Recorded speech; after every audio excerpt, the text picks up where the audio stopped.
Hello, everyone, and welcome to the stream. I'm DC, and to my that way is one urban bohemian joining me.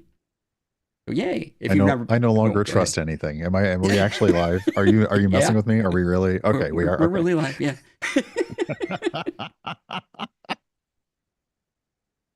So, for those that want to know the secret behind the scenes things, normally when Herb's on, when I have Brian, I do a countdown, and I throw him off by either not completing the countdown or saying something before the countdown happens. This time, normal countdown. Which I don't trust. So I'm like, are we, I had to pull up the stream in another browser window to be like, oh, we are actually live. Okay.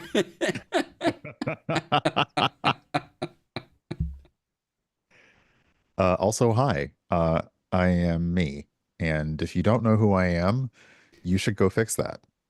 Which you can do by finding me on the internet at Urban Bohemian pretty much everywhere, mostly on Twitch or on Blue Sky, talking a lot about random things all the time. And no matter Yeah, what platform you're watching this on, Brian's handle is in the title of the stream. You can click it or search for it. urbanbohemian.com. Just go there. that is impressive. And you are currently multi-streaming on Twitch and YouTube and Moonbeam, Yes. and Hello, probably a everyone. secret fourth thing that we don't know about. Let's be honest. Yeah. Yeah, there Are we is. streaming on the dark web? I don't know. Maybe. Okay. Streaming everywhere I can stream. Yeah. And hey, I should say what all my stuff is.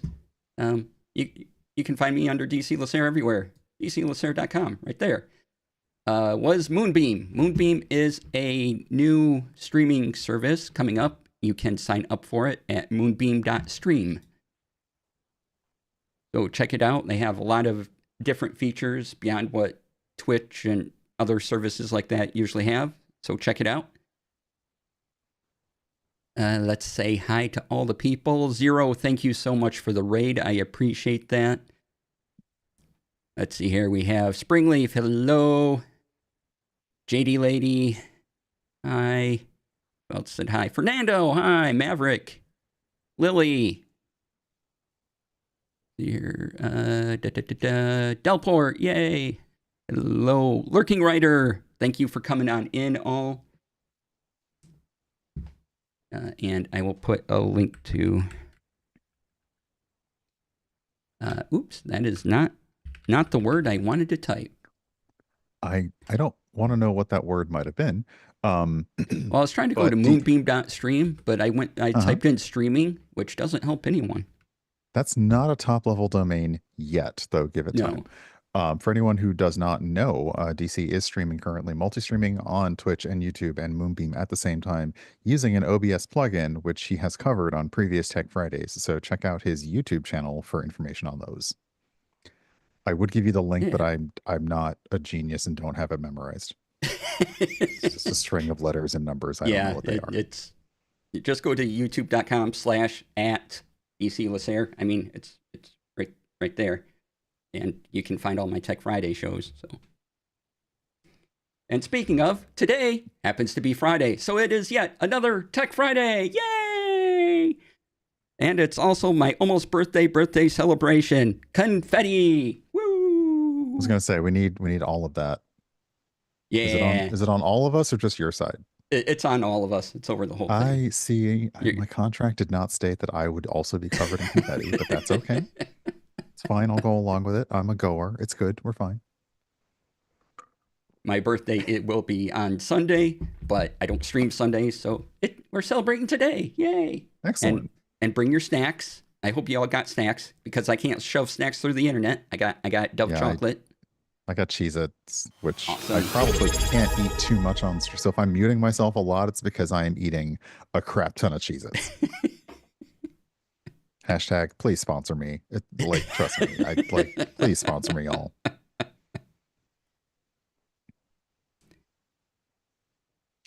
And JD Lady, Lurking Writer, thank you for the subs. I appreciate that. good news, this confetti will not fill your washer and dryer's lint catch. Exactly. Happy birthday. That is Thank true. you, Esoterica. Also, please go clean out your dryer's lint catch. Like, I know it feels like, don't forget that so that you actually do not catch your dryer on fire when you're just wanting to dry your clothes, because we know that you don't put them away and we know that you don't iron them. We know you just throw them in the dryer for like a quick air dry cycle. So make sure you're cleaning that lint out. Just saying. Just saying. Mhm. Brian calling us all out.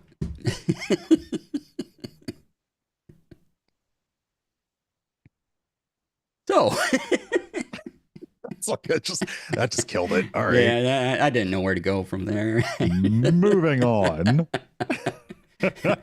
Attacking us on DC's almost birthday, right? It's a gift to everyone, not just DC.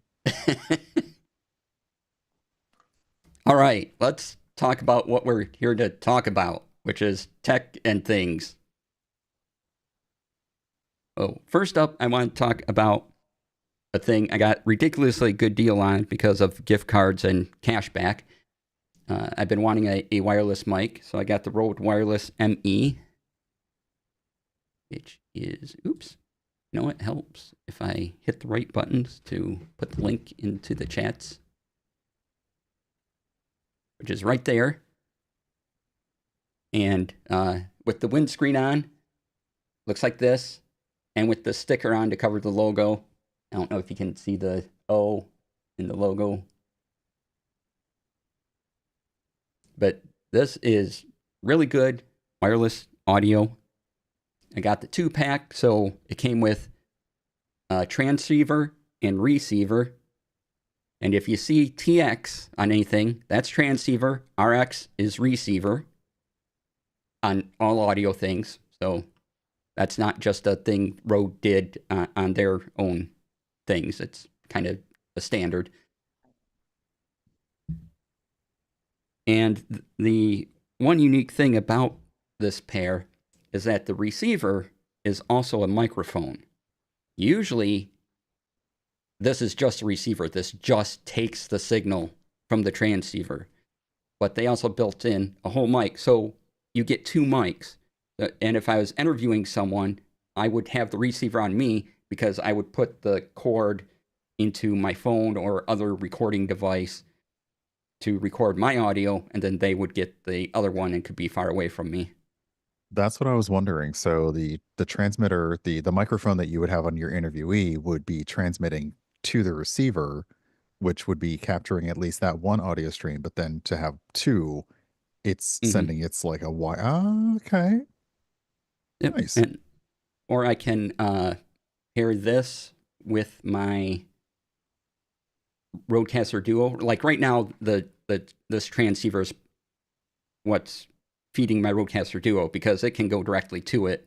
And the Rodecaster Duo has a built-in receiver thing for this because it's all Rode product. Imagine that. They were clever. But I could also pair this so that this signal would go into here and then it would go into the Duo from there, so I could get both audio channels. Nice. Or both audio signals into one audio channel.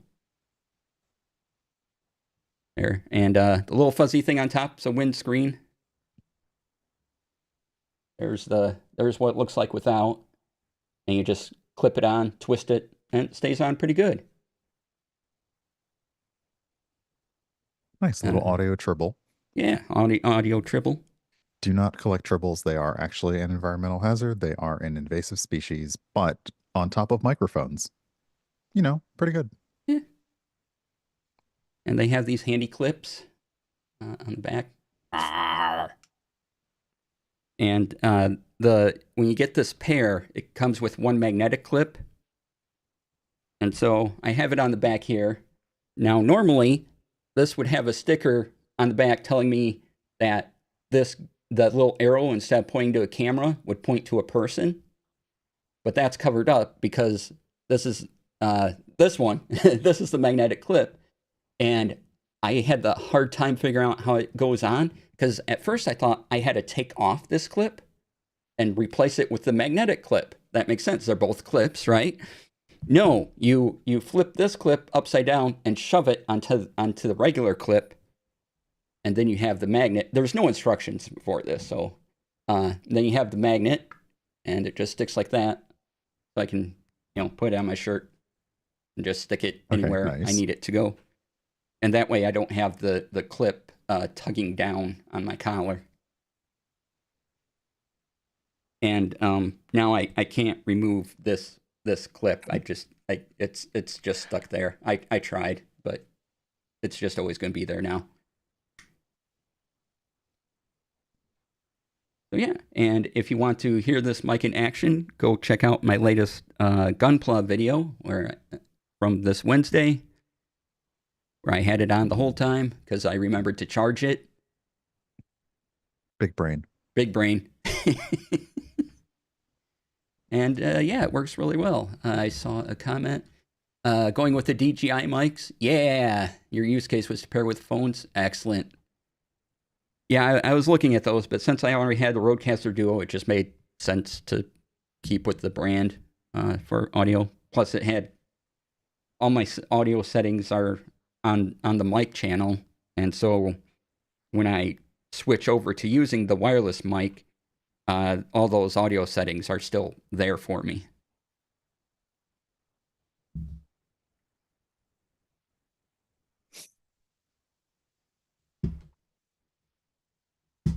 All right, but yeah, I've heard the DJI mics; they sound really good.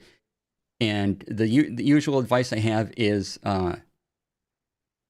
if you're interested in mic, go to YouTube and type in the name of the mic because somebody, probably multiple somebodies, has done a comparison or has an audio on it, and just listen Yep. to their audio for yourself.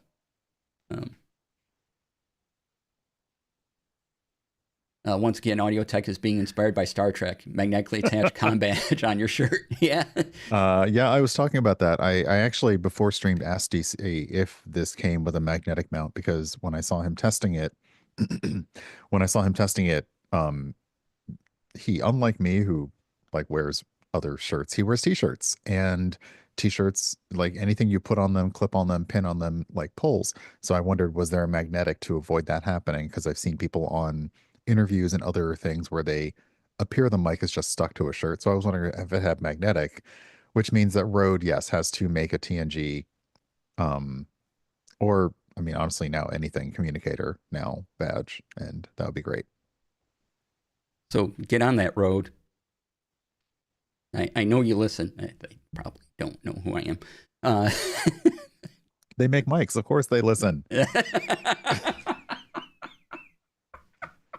All they do is sound equipment, buddy. Like that's their whole thing. Point taken. Okay. All right. Let's continue on with the tech stuff, and we'll go to. Oh, this one's gonna make. I mean, I'm not gonna drag anybody for filth on this one. No, But no. it depends on what you said. It depends on what you want to say next. Right. There's a list. There is a list. So here's an article from Engadget. 23andMe has filed bankruptcy. Womp womp. Yep. There's the article. And if you want to scramble your data before you delete it, Brian gave this helpful link. Yeah, the main reason for that is 23andMe and any company that you have ever given you've given access to your genetic health information, genetic data. When a company like that folds, and we're seeing this with like Amazon turning off their do not preserve my recordings thing. When a company folds, but that company has done nothing but collect your data for all this time, you no longer know what they're going to do with it. And because you consented to give it to them all that time ago when you clicked accept and probably didn't read the full terms and conditions, you have no control over that. But what you can do for a case like this is don't go in and delete your data because that means they still have a good last copy of it. The advice is to go in and scramble your data. Just put useless, meaningless things in there at the very least disassociate it from your name and your birth date and things like that. And that way, if they do sell the data on, at least it's less likely to be associated with you. We don't have a lot of people doing nefarious stuff with your genetic source information, but just in case.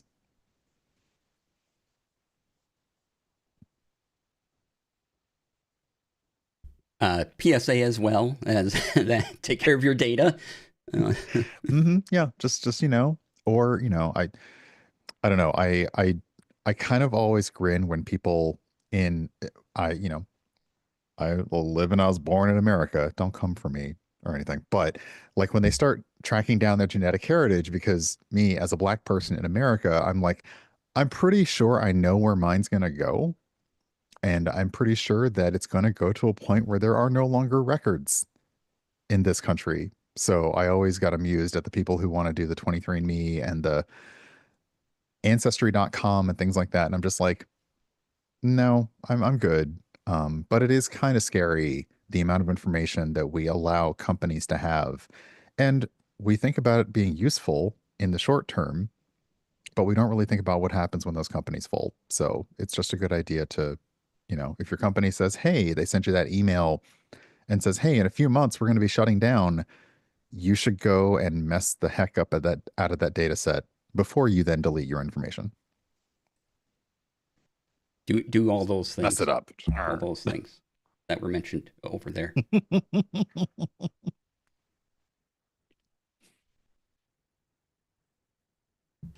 All right. Moving along, we have Discord made an announcement. They made some changes. I haven't tried this yet. I've watched a couple of videos on it. Here is the official announcement that they have changed their app design on the PC. You now have 2 different dark modes. Maybe it was 3, I don't remember. And a light mode. Mm-hmm. And they changed their how their game overlay works. Well, I mean, a lot of people have a lot of feelings on the redesigned PC app. It took a while to get to me, and now that I have it, I don't love it. I don't hate it. Um, but it definitely needs some more adjustments for size of things. Because you can have not only different modes, so you have like light, and then you do have Maverick in chat says dark, darker, and darkener. That's actually it. You have 3 versions of like gray, blue, black, and then black. Um, but they also allow you to do a compact mode and expanded mode, but they change the sizes of other things and you can't change. So if you got used to muscle memory and just visually seeing this app looking the same day in, day out, a lot of those things have changed and I'm thrown off now by the size of stuff. So I hope that they made some improvements behind the scenes and the app is running better. With respect to the game overlay, I was playing Magic the Gathering Arena last night, and I did see actual in-game from Discord pop-ups in while I was playing Magic the Gathering, and it was telling me my friends who played. It was suggesting, hey, do I want to send a friend a message to say, do you want to play? So that was interesting. I don't have too many games that let's see, I don't play too many Steam games on the PC, but it did work. It was a new thing and it seemed a much more smooth, less disruptive experience. But yeah, uh, Yeah, I mean, it looked neat. And it was, I think they're good improvements, but they can still do some work on them. The way they explained it is that they put kind of like your game, and then they layer on top of it instead of trying to smash them together. Was the impression I was getting. And you can have other people up. You can watch other streams from those people as interesting. they're going, and you can put them vertical or horizontal. I'd like a little option to move things around, but they're kind of either in a. It looked like they're either kind of in a horizontal box or a vertical box, and you could move those boxes around, but you couldn't move them individually, like if you wanted them next to their stream or something like that. And I can't imagine the internet bandwidth that it would take. Like if I had 5 people on my Discord and I had 5 mini streams plus my own, and I was streaming that. Yeah, Discord has been very good about handling a lot of asynchronous data like all the time. But yeah, I've been in streams, I've been in Discord voice calls where we're all watching something different or streaming something different, and it can get a little bit bogged down. But it is yet another way to spend time with your friends virtually playing games or watching each other's games. So I approve of that because it's a little more community, a little more togetherness. Um, but at the same time, I absolutely think it's a valid concern when consumers, because that's what we are, even though some of us aren't paying for Discord, when consumers say, "Why did you change stuff? I liked the way it was before." Yep.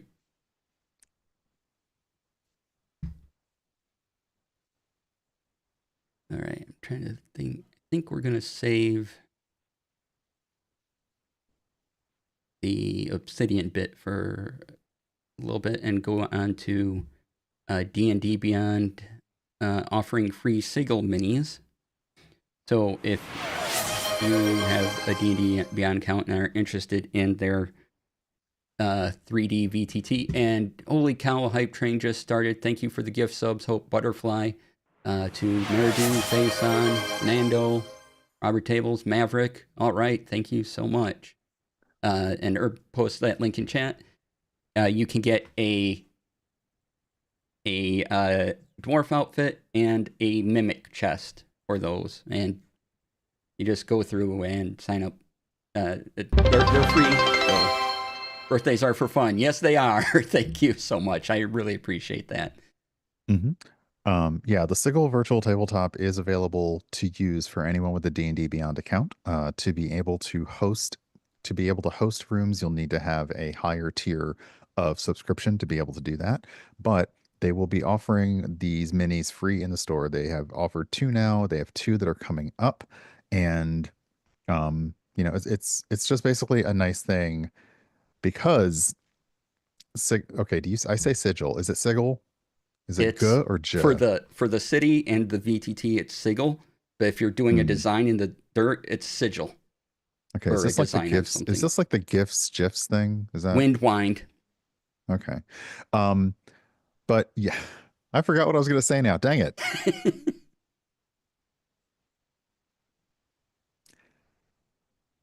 Look, you get free stuff for your virtual tabletop in Sigil. That's the long and short. I Yeah. completely no, I got lost along the way. But they do plan to offer more, so keep an eye out on the store if you are a D&D Beyond subscriber, or even at the free tier. Turn on those email notifications for shop stuff, and you'll get news on that. And Fernando, thank you for gifting that sub to Esoterica. Appreciate it. Thank you. I'd bring down more confetti if I could, but this is the confetti limit to the. See, we should have put like we should have actually, and this is something you probably still do on the break, is have one confetti source that is like oriented for different ways, so you could just like turn all of them on, and then you have them diagonally, and it's like, okay, this is too much. It's gonna be like playing Vampire Survivors, but an actual stream where it's just gonna be nothing but pixels. And Lurking Rider and Lily, I can't keep up. I have to. Sorry, a lot has just happened. All right, Lurking Rider, thank you for the sub to Phoenix Path, Springleaf, Puddleglum, Irish Raven, and Rue Eberhart. And Lily, thanks for the subs to Hope Butterfly, Delport, Gelatinous Cube, V Squared, and Cozy Catherine. Holy cow. Thank you. And It's Rex, a level 5 hype train. Yay. My goodness.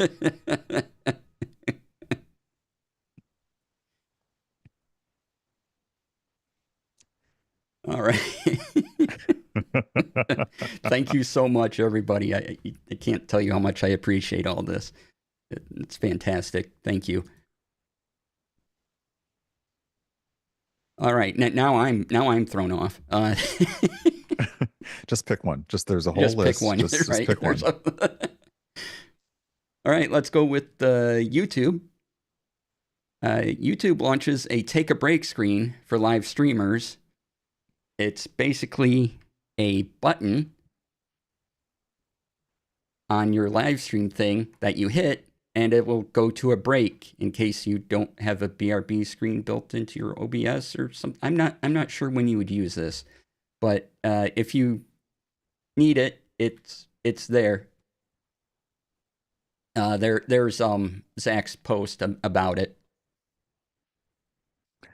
Yeah, unfortunately, I don't see. I was looking to see if Google had a support about it just yet, and I do not see a support article for live streaming. I know some people have tested it out, and let's see here, launches library. I'm looking for to see if I can find, but some people have tested it out, and yeah, it's a in the YouTube streaming app. You can essentially tell it you're going to be taking a break for this time. I'm guessing that down the road it will be able to be linked to Stream Deck Element, one hopes, so that when you push your normal break screen on your Stream Deck, it automatically kicks this in. And for those of us who started from Twitch, we kind of understand our break is we're going to run an ad, get up, walk away. So you'll just see some content on the screen. I know others have used that to like they play clips, they play shorts, they just have a rotating screen. So it's what we're used to, but it's nice to see. It's nice to see on YouTube that they're actively allowing someone to use that to run an ad at that. So that's also, sorry, that's also the thing is like you can choose when to run the ad and you can run the ad at that break versus YouTube inserting it into your live stream. Yeah. And so, and YouTube is slowly adding features. They could add a whole bunch more and really be a big contender for your live streaming attention. But I'll take what they dole out, I suppose. I think that they could be real close to like a win condition if they just put a few more things together for their live streaming folk. Huh. Yeah, if I saw like a chart right now of like pros and cons, I feel like again, Twitch has an easier inroad to doing things, but if there were some quality of life things that YouTube were able to update and improve, I think you'd see a much more even split. At the very least, when it comes to video quality and retention, YouTube has got Twitch running because no one ever got an email from YouTube saying you got to delete more than 100 hours of stuff. So I'm just saying. Just saying. Yep.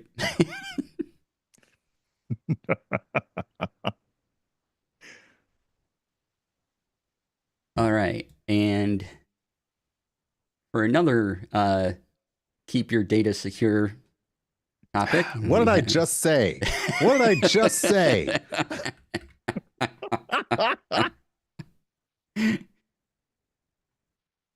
Stream Elements had a data breach.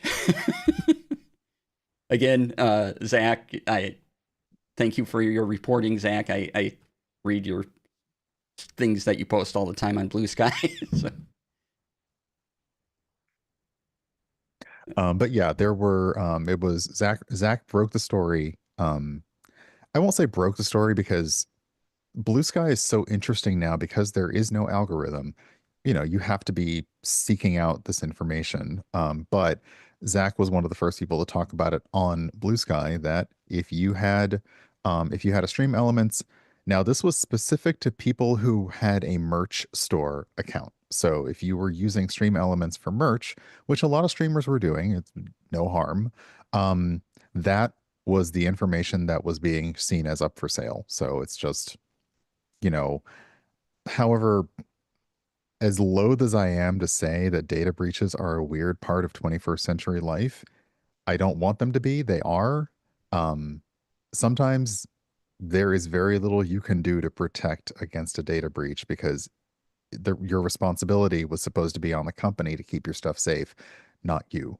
So the only way to avoid a data breach is to never give your data out, which also means not using like 90% of the world. So, yeah. Yeah. So be careful with that, and if it affects you, make sure you're taking care of yourself. Get I don't know, some sort of internet security checklist thing, something, or just watch the show for when when things like this come up and affect Look, streamers. I got a whole list of things to do if like your data is like seriously taken. It's like, freeze your credit, check your things, do all the it's a whole thing. And there have been a lot of experts who've told you. So yeah, if you are affected, generally the companies who are affected will send out they'll often offer you free identity theft protection with your bank or credit bureau. But if you need to do everything yourself, there are instructions out there, which I will not go through now. But if you hit me up later on Blue Sky, I will find you the links because, yeah, that's pretty easy to find now. Because again, it is a 21st century problem that we really did not foresee happening as often as it does. Yep. So I tried to split up the bad things with other things, so I didn't want to put them all in one side. All right, so moving on, Nintendo Switch. Nintendo had a direct this week, and it didn't talk about the Switch 2. That Nintendo Direct is coming April 2nd, maybe? I Somewhere in there, think, April 3rd. yes, they talked about April. Yeah, it's coming. Yeah, right after Fool's Day. Yeah, Yay. but they did announce that, which I would guess is also going to be built in the Switch 2, because why not? That when you buy a game on the Switch, you now get these virtual game cards. Like you go to a store, you buy the Switch game, you get this little tiny card. So they took that and you plug in your Switch, you play the game.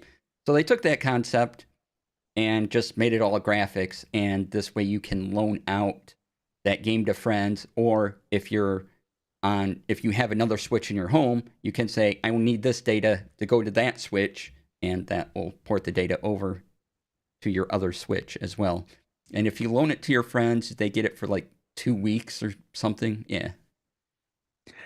It's interesting because this is not they did what Nintendo does, which is they did a really cool thing, but they also put a lot of if you ever bowled as a child and they would put the bumpers in the gutters for you, like that's how Nintendo is with their ecosystem. They're like, yeah, you can do a lot, but you can't really take it anywhere else. So the lending system works over local Wi-Fi. So, DC where he is and me where I am, I could not lend something to him over the internet, but if we were at a convention, I could boop like my Switch to his and that would be fine to lend. So yeah, it's a very cool idea. And because the Switch 2 has backwards compatibility, I think we're going to see a lot of interesting things now happen where like Switch 1 games will just be loaned. Also, if you have a Switch, like if you have a Switch, you should be able to play it there, but now you can also just loan those to other people.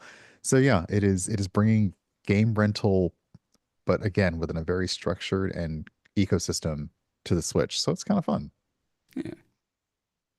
It was a nice idea, though. It has it, as Brian just said, it has its limits, but it's not a bad idea for a start to this, and especially if you're looking at bringing out a brand new product and people are kind of concerned about what to do with their old library of games, and you kind of have a hint that, oh look, here's a way to bring in your old games, to the new thing without a lot of fuss, and here's something we built for that.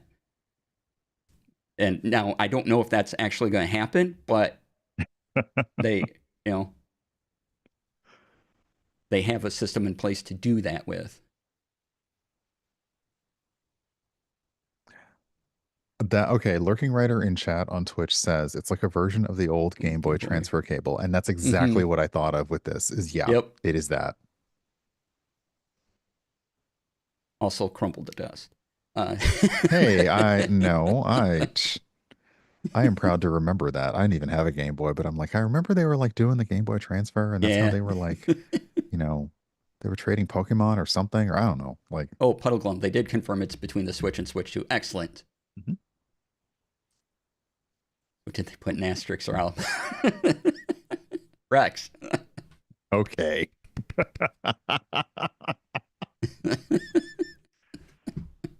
Oh, wow. You can read that down there for yourselves.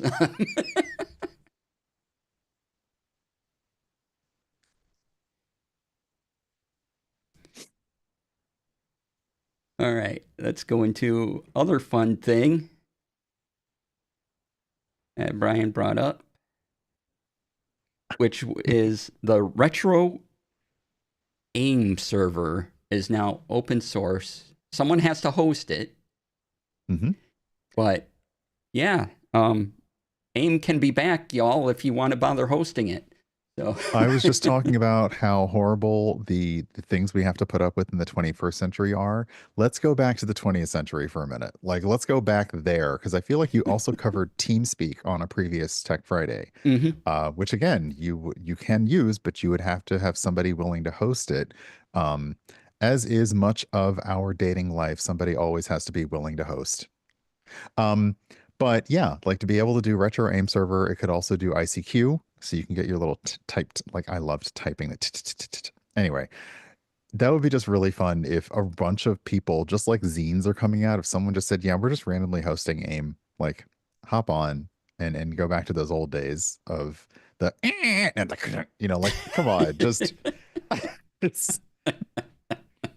But I love that it's open source now. It's like, yeah, do whatever you want with it. So yeah. yeah, it's amazing. Take a look at the GitHub to relive some of the glory days because the interface is spot on.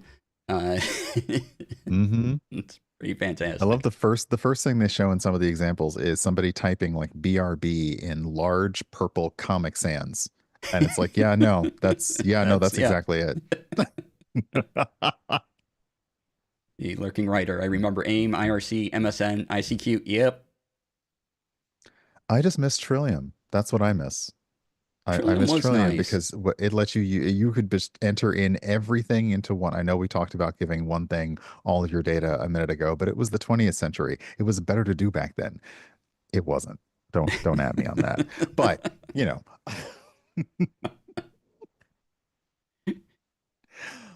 Oh, memories. Memories. I just like it does make me think, I mean, of you can talk about the various generations and what they remember. And, Generation X was one that we weren't brought up, we weren't raised on the internet. Like the internet, like it caught up to us growing up, but, you know, like would all these chat services, they would be considered part of like the dead internet. But if they came back, like I'm not going to get a flip phone and be doing like the text from a nine keypad, but like just a nice little simple. All my friends are on this one retro chat server, and that's how we check in with each other. I wouldn't hate it. I really yeah. wouldn't. Kind of nice. I'd be like, okay, this is where all my friends live now in my digital space. I Yeah. can just talk to them there, and that's the only place I need to bother them. And we can all go I about our don't have to business look other spaces. right. I don't have to look anywhere else to find you, to know what's going on with you. I don't have to worry about which social media platform is collapsing this week or that week. It's like we're all on our little AIM private server, and that will survive the apocalypse. We'll be the people in the video game. When you find like the audio and video recordings, it'll just be an audio recording of a bunch of AIM messenger sounds, and that'll be how we communicated. That's it. or the ICQ monkey noise. Oh, yeah. Now, if we get IRC, I mean, actually, to be honest, IRC never went away. hmm The backbone of what we use to do a lot of web chat is actually on top of IRC, but I just miss plain IRC. Like I do. Ah, I'm old. Ah, Like, IRC. it's fine. And for you kids out there, that stood for Internet Relay Chat. Yes. And speaking of old, it is almost DC's birthday. So, don't forget that we are doing the almost birthday. Wait, what are we calling this one? What's it Almost called? The birthday, almost birthday celebration. right, because that makes sense. Yeah, Um, so yeah.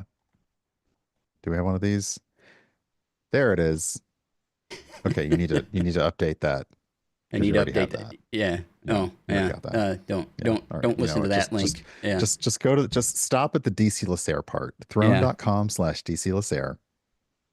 Um, Just okay. I'll put it in chat that's for fine. See, everybody. normally I would have been a nerd and like bugged him about that, but it's been a very busy week. There you go. If you want to do a Yay. kindness, there's spaces to Um, do kindnesses. yeah. And considering how many of the other transparent, not sorry, like literally the opposite, opaque gift giving services have not survived, Throne still being around is pretty good. Yeah. Mhm. Yeah, they've been doing a pretty good job as of late. All right, what time we got? Oh, we do have. I think we can fit I in think we can, yeah, everything. like we got it. All right. So we'll cover this, and then we have one little demo to go over, and then we'll take our break. Uh, so, Serious Dice is releasing a wooden dice vault for Earth Day, April 22nd. Take a look at that. That looks great. Uh,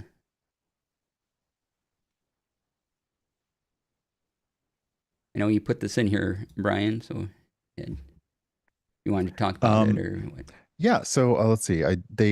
So what's interesting is I know of Serious Dice does a lot of charity stuff. They basically we know them for their dice. So I've had their Pride dice, I've had their cancer awareness dice. This is the first time I'm seeing them do a wooden a dice vault, but I believe if I actually go to their website, um they have packages that will have dice vaults in them and things like that. But this, yeah, it's a wooden dice vault. It will hold up to 20 dice. It has a rolling tray and a pencil slot in it. So, ooh, doubles as a phone or a tablet stand. Oh, so that's a big chunky slot then. That's Oh, nice. nice. Yeah. And it's got the magnet enclosure. So if you don't have a nice dice box and you're looking for a nice dice box and you don't do the bag thing or you like it's nice, and for every purchase $10 goes to one tree planted. So yeah. Oh, actually, that is a good. You know what? I'll check on that. Right, while we're talking about it, All right. because I don't know where all they ship to. Yeah. This looks like a well-made vault. I really like the wood burn-in they did for the logo. That looks Hmm. great. You got padding, and of course you get the strong mini magnets, or as other companies might say, rare earth magnets that everyone seems to have. Uh, Oh, like it was such a big thing to say rare earth magnets back in the day. yeah. And then we got what's the other word? Neodymium? Is that it? Neodymium mag? Um So yeah, I cannot confirm whether or not they have international shipping for Serious Dice. I would suspect though that these will not only be available online, they will also be available at local game stores. So I suspect that other retailers will be grabbing these and making them available. So Serious Dice is not the only place to get this, which sometimes it is, and it's an exclusive, but this one they're going to also have in physical stores. So there may be other options to get a hold of this. Excellent. Those magnets seem pretty common right now. Yeah. I See, know, like they're they're not everywhere. legendary, they're not rare. They're just like standard like green, just like green loot for those magnets.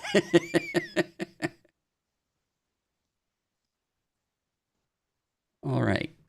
So, last couple things we have here are related to note taking, and then we'll take a break.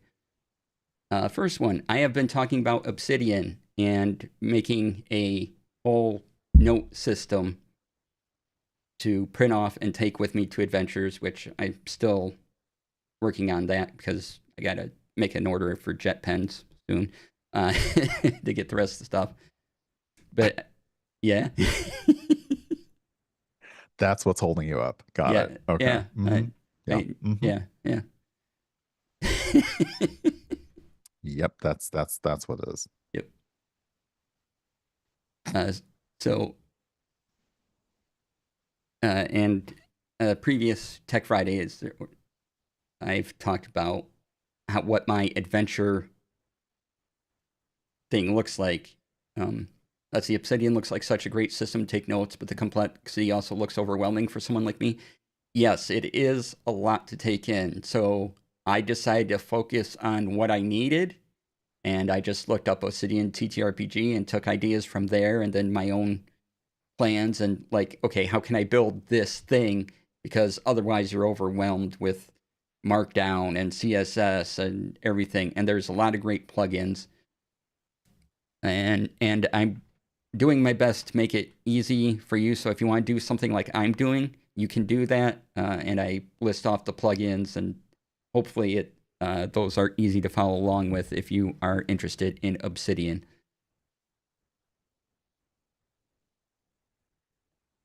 Glad for the clarification, because my brain went to the devs formula. Right? Yeah. So Oh, right. obsidian.md is the official site for the Obsidian note taking.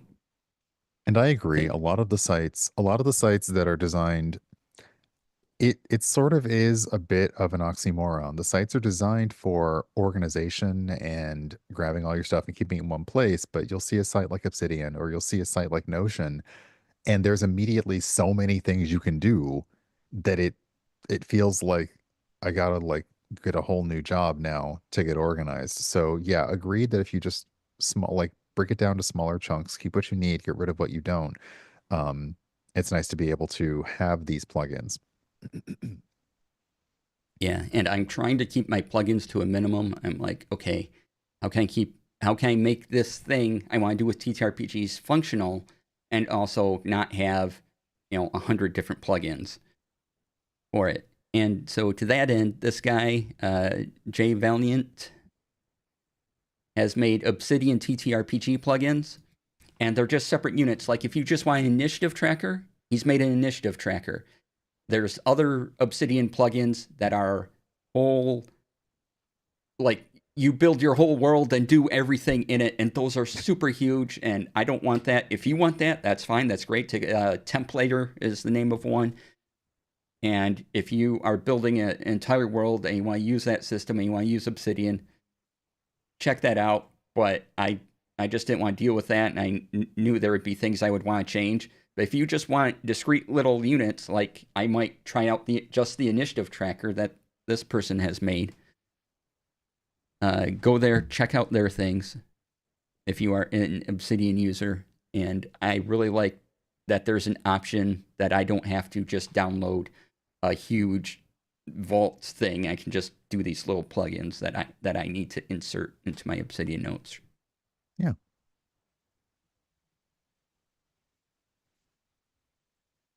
And oops, don't want to mark that. And so, as we're talking about note taking, last week Springleaf mentioned, I think it's Millinote, something like that. Millinote, MILA note. Yeah. And so I took a look at that, and I have it up in a window here. Let me go here. We made a test of it. Now we were talking about ease of use, and this one, real easy to use, real simple. Let's go over to the demo window. Boop. And here's Millinote. It runs on boards. So if I go to my home screen, I have this test board, 2 new boards, right? And all you do is these things on the side here. Let me activate the little dot. You just take and you drag them. And then I can type. And that's it. That's an element. So if you go into the board, so you can see here I have a bunch of things. Like this is a comment. Here's the note. Here's the link. My website made a table, checklist, and I can't even remember what this one was. But you can do things like this. Is that just numbers? Okay. Oh yeah, the table's numbers, but this colored, where do I put this, with the orange background and the black text? That's not very organized. No, it isn't. But you can make these columns where you can put in things to organize together. So like, here's my D&D Beyond character sheet. This goes to one of my characters in D&D Beyond. I wish it said which one or gave me a preview, but alas, it doesn't. I also have my logo image up here. And then I have 3 documents all in one column. And then I can just move this column wherever I want to along here.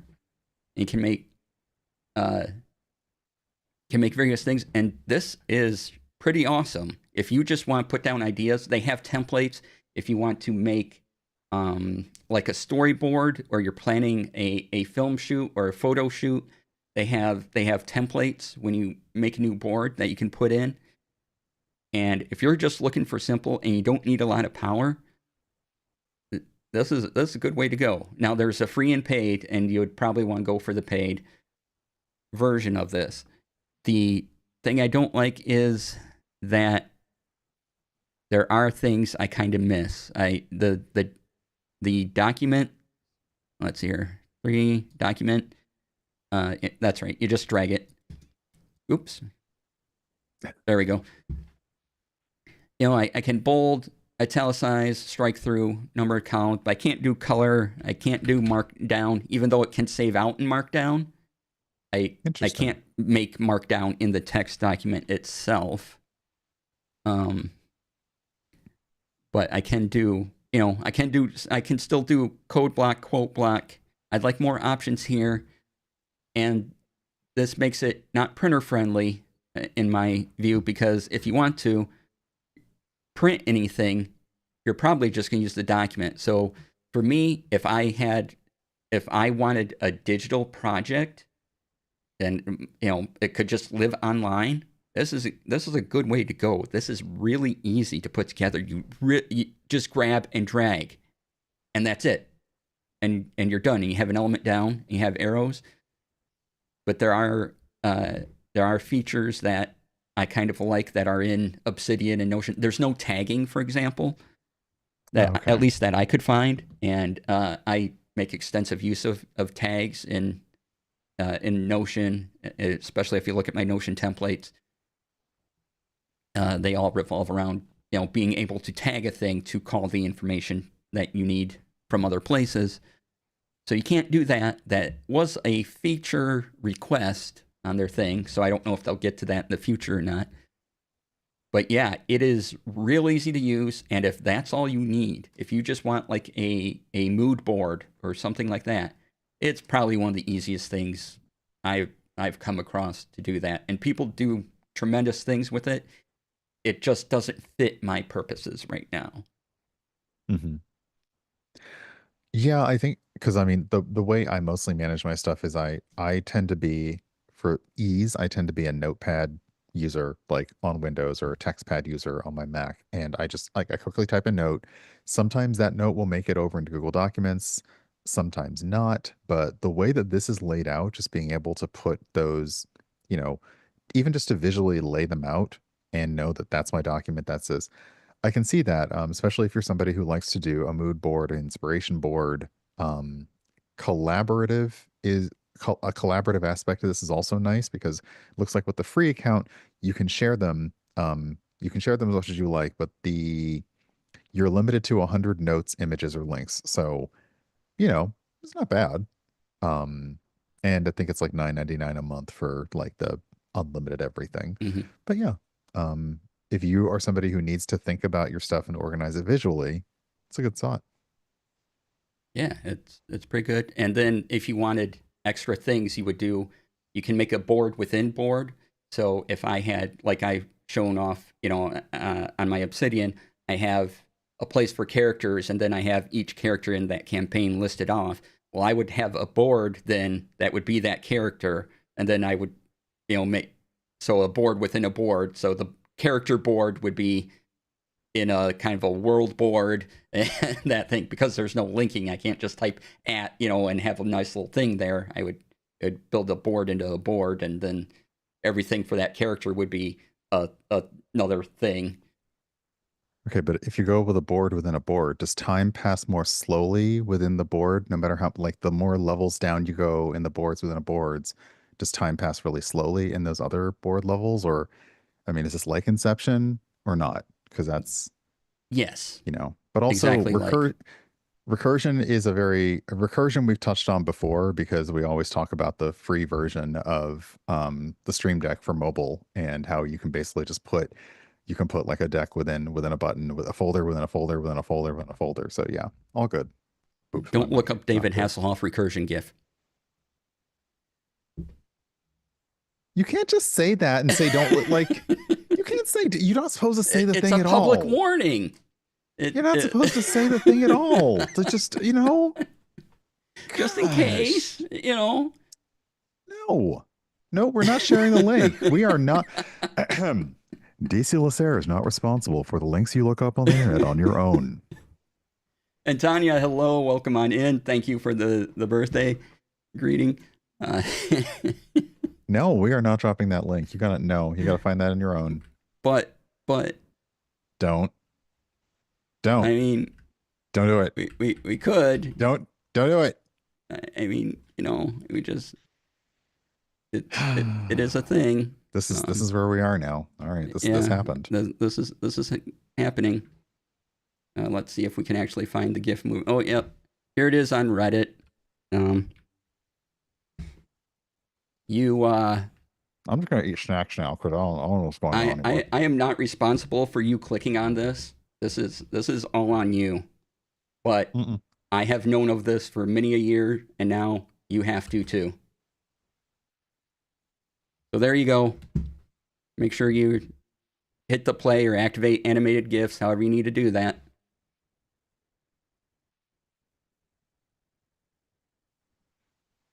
On your own heads be it. And yep, pretty much. All I have to say. And with that, we're going to take a break. We'll give you time to recover from that.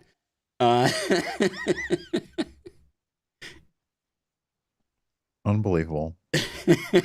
You have ruined Knight Rider for me. Okay, I'm just saying you've ruined it for me. Especially the episodes where he plays his evil twin brother. All of them ruined. The ones with the truck and everything.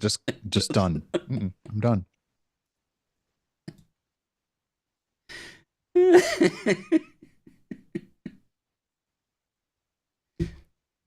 So, the link was asked for. I'm just delivering what chat wanted.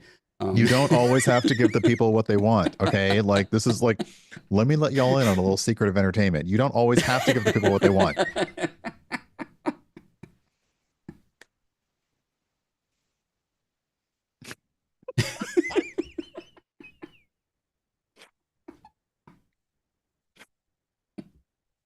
Okay, so we need a chance to recover from all that. We're going to take a break, and when we come back, we're going to break into part 3 of the TTRPG Actual Play Assemble series that I've done. If you want to check that out, again, go to my YouTube. There's a playlist just dedicated to that. And yeah, we'll see you all in 5-10 minutes. So see you soon. Stay tuned. Oh, I'm going to run ads, so watch those too because it helps me out. Stay tuned. You gave me the implement of destruction and placed smashable object in eternity. I didn't mean to do it. Yes, I did. I just thought that's what I was supposed to do. Exactly. It is what you're supposed to do.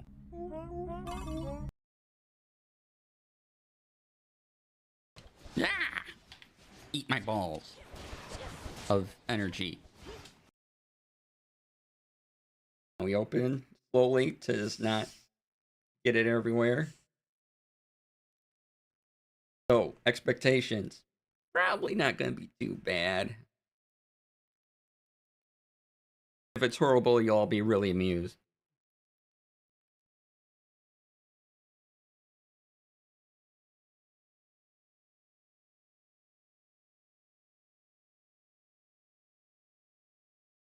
So somehow,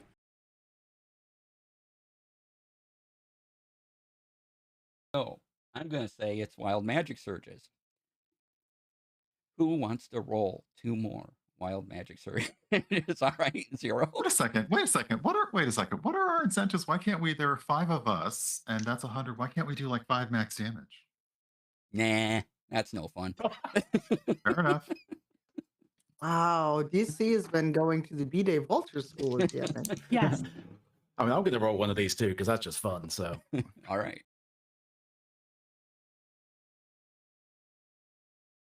And in a strangely sonorous voice for Orvin, he will proclaim, "You cannot pass the digestional tract. I am a servant of the secret baking fire, wielder of the flame of Little Debbie. The dark chocolate will not avail you, flame of hostess." And he will cast Beacon of Hope. Okay.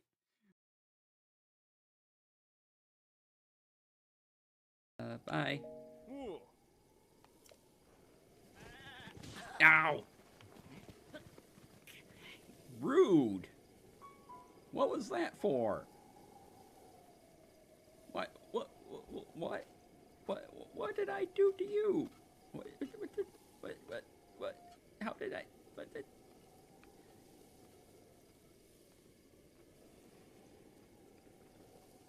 So strange. Why did any of that happen? I don't get it. What a jerk of a goat. Or a ram, or whatever they call you. I don't know.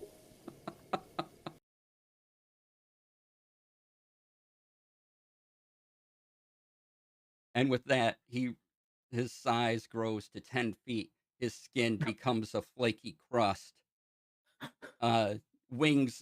Skeletal wings of butter spread out from his back. And a rolling pin of necrotic energy forms in his hand. Choices were made, and we respect them. Wow. The pie missiles go from 2 to 4. There's 2 below his arms, 2 above.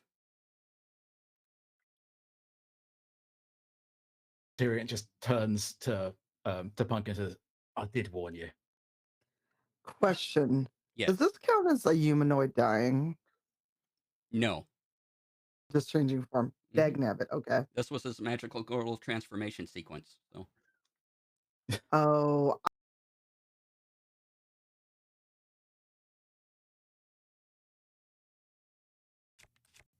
Take out the wooden stick.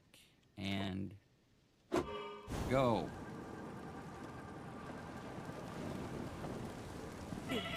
I made mistakes.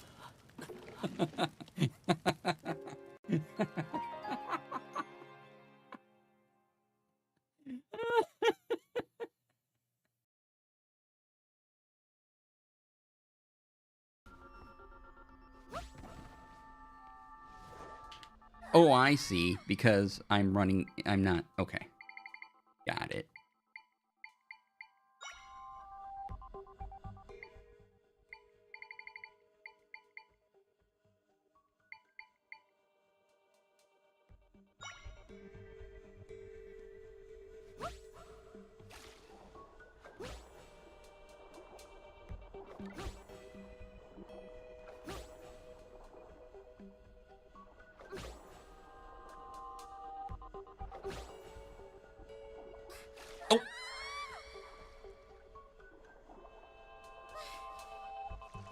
Oh, wow, that's still up there. Okay.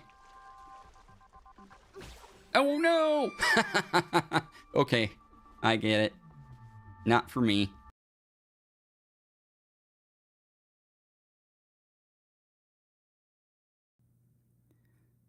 So, here we go. You all ready for this? And this will be something, won't it? Hey, look at that. There's 3 of me. So... So, right away, you'll notice some color difference in things. And yeah, and you probably like one more than the other, and that's fine. I'll tell you which one I like, but if I was doing an actual camera review, this would be a... Welcome everyone to twitch.tv/DC Lasair, where you'll have more fun than a slice of bread. Guaranteed. No, I'm not holding myself up by my hair. This is a slice of bread, not actually me. It's not wearing a hat. So, coming to you live from the command center, it's me. Take it away. Me. Hey everybody. Glad you're all here.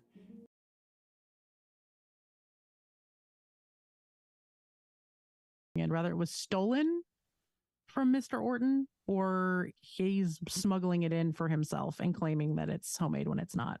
We should really just take all this stuff and go turn it into the Baker's Guild and call it done. Do we really need to find this Darren Esser? Oh my god, I just got that. Do we need to find this person, or can we just go?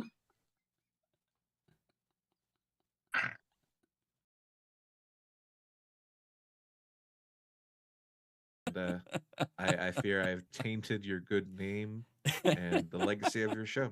So thank you. Glad to have you here for those things. Appreciate it. I needed a good taint. So Good night, everybody. And on that note, and on that, so I make a declarative statement, such as Urban Bohemian is great.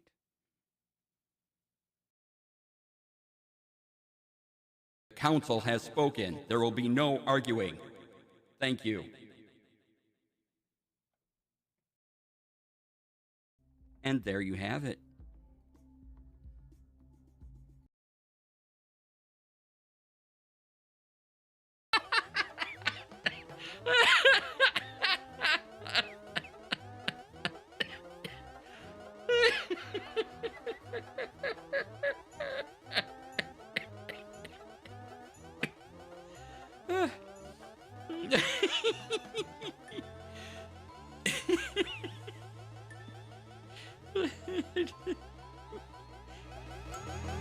Your little bouncy noises.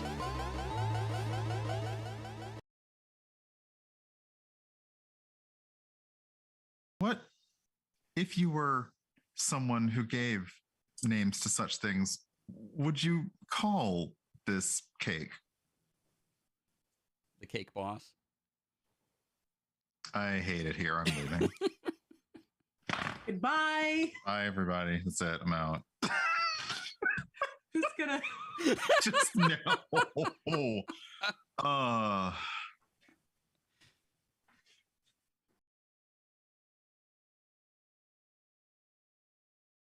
And you take a sip. The initial hit, you think, oh yeah, that's Coke. But it's only after you swallow that you get this flavor of an Oreo.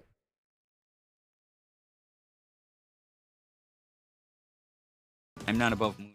All right. Hello, everybody. Welcome on back. Thanks for sticking through the break. I'm going to start the TTRPG actual play assemble in just a moment. So I'm going to turn off the confetti just so when I make the edit to YouTube, the videos, don't have one doesn't suddenly have confetti over it. Aww. Aw. I did mention adventure planning in Obsidian. And as Brian pointed out, I had put links in the Notion to all my things already, and I completely forgot. So here is the video where I talk about adventure planning in Obsidian. And we will be talking about this. Can't get rid of the confetti that easily, right? We will be talking about the actual play assemble series, and here's the playlist with the first two in it. And I'll do a quick recap once we get going. Is there anything else I should mention? While we're at it, I did make for D&D 5th edition 2024, there's weapon masteries, there's things you can do for actions, conditions have changed. So I made a bunch of PNGs that kind of separate those out, and if you want them for reference, they are all for 8.5 by 11. This will take you to a zip file, download that, and in the zip file you'll find PNGs all labeled and in order. So go there, and if you like, I'm going to be printing in the TTRPG system I've been talking about. I'm going to be printing these out, and they will be in my folder when I do a D&D game at conventions that I take with me. So if those help you out too, by all means, go download and use them however you want. I'm not your dad. Just do what you want. Where did that come from? I don't know. I had to say something, and that I'm not Okay. responsible for you doing things. Just like I'm not You responsible already for clicking. you already the gave them link. yeah, you already did that. So Yeah. we are gone beyond responsibility on stream today is what we've had. Yeah.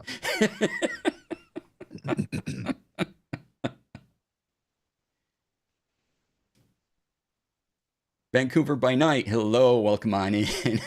Also, if you got a blood test to check your genetic anything and it was with 23andMe, go and scramble your data before you delete it because they're going to give it to who knows who. Mm-hmm. I mean, at this point, they could give it to, you know what? I'm not even going to say his name because I'm just going to get mad. So never mind.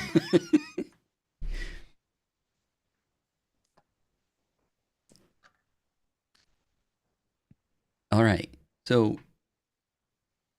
go and break into part 3 of the TTRPG Actual Play Assembled show. This one I'm titling Showtime because Synergy? Synergy, yeah. Synergy, where are you? I need you. Hologram me. Synergy, come on. I just want access we're in our dance number. I want access to a satellite that can project lasers anywhere on Earth for obviously entertainment reasons. Yes, entertainment reasons only. Uh-huh. We wouldn't suggest otherwise. Not at all.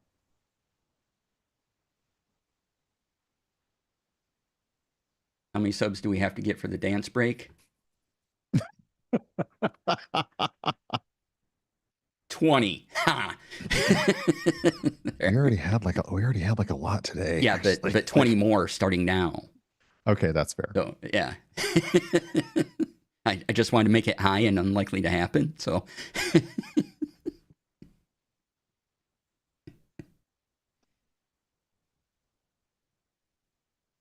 all right. So sorry, you got it. No, because you're going to edit this later. So you need to stop laughing and go say the title again. So you have a good spot to start this on. Who needs a satellite? We can park a mirror around the moon and then use a laser, right? Just, get one of those green laser ones. And all right, serious face. Okay.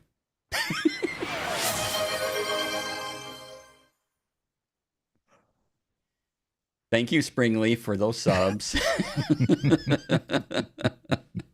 How many is that? I like that we have a user Vancouver by night and also a Vancouver adjacent. Yeah. Who received a gift sub. So thank you for the Springleaf. Thank you for the subs to Tom, Antiquated, Fool, Vancouver adjacent, and Vancouver by night. That is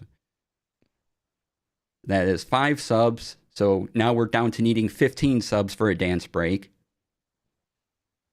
There will not be a dance break. We've got to get through this. We've got to get through the TTRPG actual play content first. We get through this. If there's 15 more subs and we get through the content we're supposed to get through, there'll be a dance break. I can't promise it'll be any good, but there will be a dance break.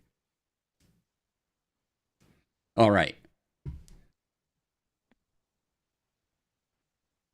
The past couple of weeks, I've been talking about TTRPG Actual Play Assemble and kind of what we do.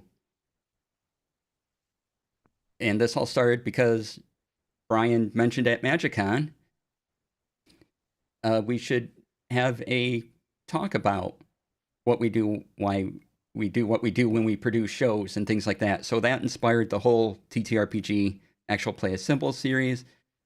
The first one was over season and season structure, how to structure those. And we used Sid Field's screenplay as kind of an example of 3-act structure. You can have more than 3 acts if you want, and how to break up seasons so they fit within this act structure and what you do at certain points to propel the story forward. Part 2 was world building and characters and using feedback from your players in order to build your campaign. So when someone's a druid and they take a acolyte background, well, were they an acolyte of? Did they have a druid grove? What'd that look like? And that can be what all druid groves look like. The basic structure in your world, and you can change that up, but you have a basis to go on. And we also talk about starting small and then going big from there. Now, you'll want to kind of interchange the starting small thing because you'll want some of your big ideas out there. Your gods and things like that, and whatever you like. But also, don't play in every city. Start in the city of your first adventure. Your first adventure, what they go, that's all you should worry about for that episode. And then when the next one comes up, and just leave yourself room, because you don't know what your players will do. And you don't want to overwhelm yourself either. You have how many ever episodes you make your season, say 8 to get through. And so just focus on those first before you build out your whole world. And get some stuff down, lay some groundwork.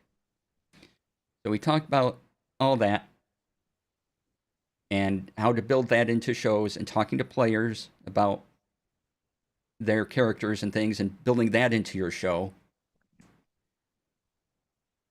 And now we're going to talk about actually doing the show with all those things in mind. So go back and watch the previous videos to find out. They're relatively short, about 17, 20 minutes in there each. And a lot of what I was talking about has to do with timing.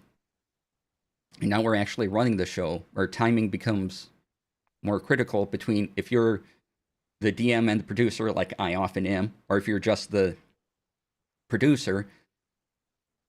Get a rapport going with the DM and talk about some of those things we've talked about before, in that where are the points of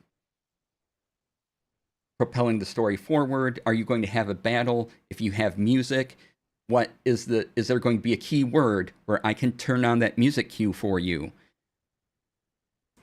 How long is the intro and credits to be?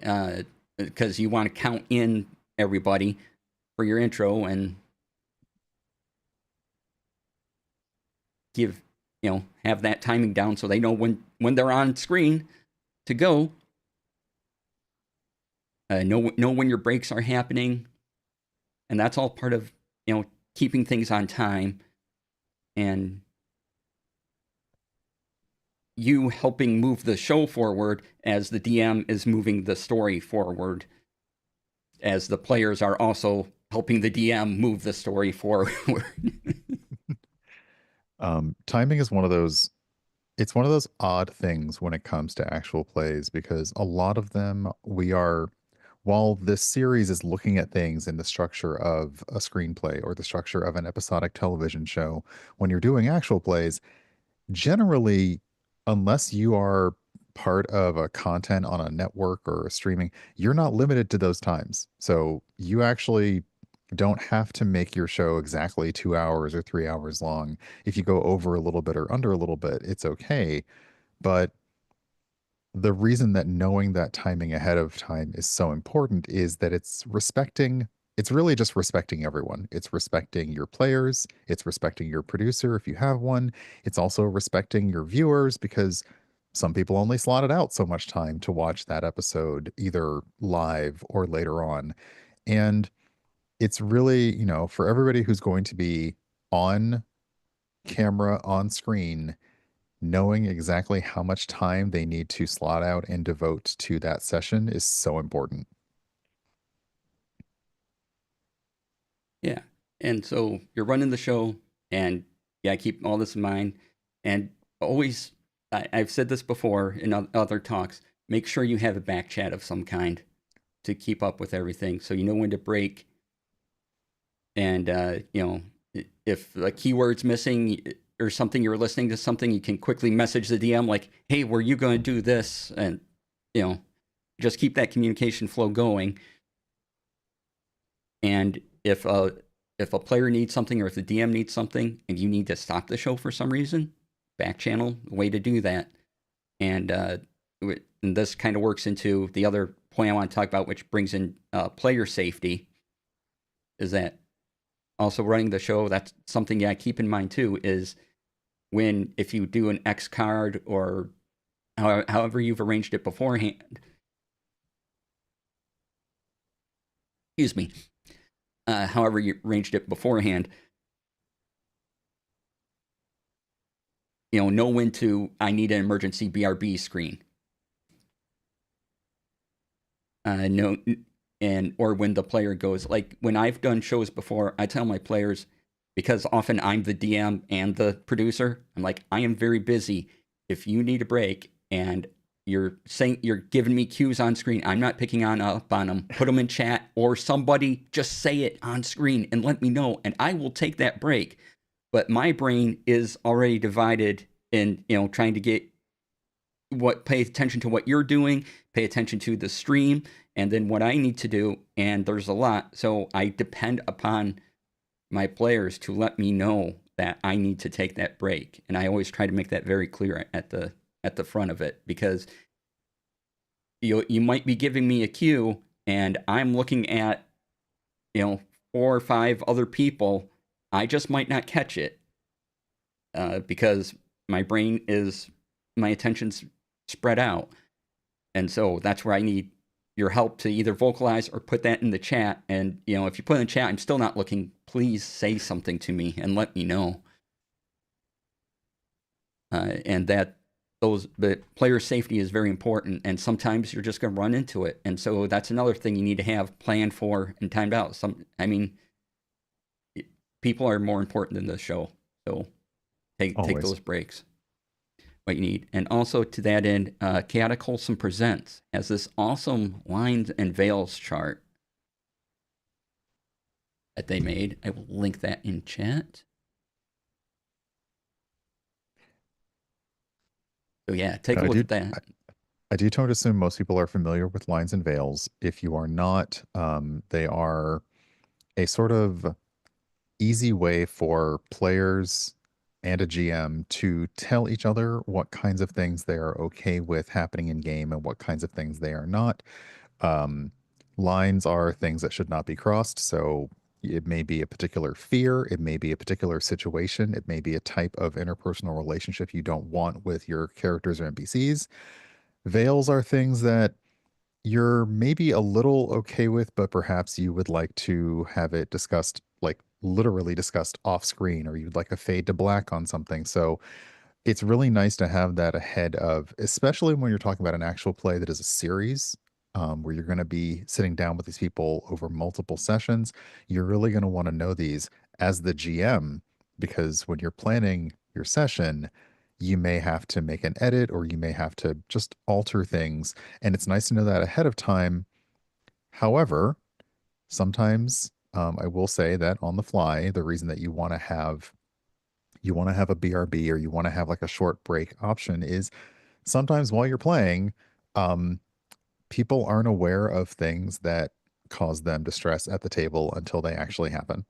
And that is why you do have a back chat, or sometimes you have an actual physical sign on screen that somebody can make to say, like, I need a break. So it's nice, but the lines and veils ahead of time will help everybody in their mind start thinking about what what kind of stuff they wouldn't want to see in the game. And at the same time, it also helps them understand and maybe better formulate their part in the world of what they do want to see in that world. So it kind of works in both ways. Yeah, and once that break happens, now we have to adjust the show, which again is perfectly fine. So we need, DM and players need time to figure out what adjustments to make when we come back, and then you got to put that in time. So that may, change what happens in the next episode. And again, that's okay. It's just another thing you have to keep in mind. If that happens, you'll change your timing and have to divide things up differently, and a point you want to get to has to be moved to another time. And you can still probably get to your end point in the season, I talking about pre-planning and having a general idea of your story flow so that you can still kind of get to the same place where you want to get, even though how you got there might be different, and that's fine. Which, when you're playing, I mean, honestly, when you're playing a TTRPG, your destination as the GM is something that you can usually keep fixed, but how you get there changes the moment somebody picks up a dice and rolls it. So, sorry, picks up a die. Don't come for me, grammar people. Picks up a die and rolls it. Then all of a sudden your plans may completely go out the window.